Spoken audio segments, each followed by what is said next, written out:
Job calendar ఇస్తామన్నారు. ఇప్పటికే 7 నెలల కాలం అయిపోయింది, ఇంకొక 5 నెలలే ఉన్నది. ఈ 5 నెలల కాలంలో మీరు జాబ్ క్యాలెండర్ ఇచ్చి 2 లక్షల ఉద్యోగాలను నింపాలని చెప్పి మేము డిమాండ్ చేస్తాం. ఎలా ఉండబోతుంది కార్యాచరణ ఇన్ కేసు ప్రభుత్వం ఇచ్చిన మాట ఇవ్వకపోతే భారతీయ జనతా పార్టీ చాలా సీరియస్ గా ఫైట్ చేయబోతోంది.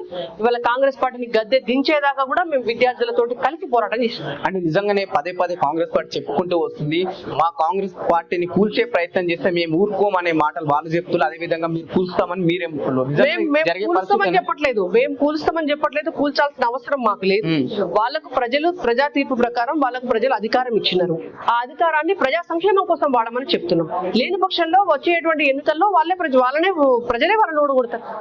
ఇది ప్రధానంగా ఏదైతే కాంగ్రెస్ ఇచ్చిన హామీలు నిలబెట్టుకోకపోతే మా బీజేపీ పార్టీ ముందు కార్యాచరణ బలంగా ఉంటది.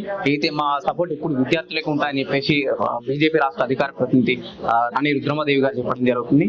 చూస్తూనే ఉండండి ఎస్టుడే న్యూస్ తెలుగు.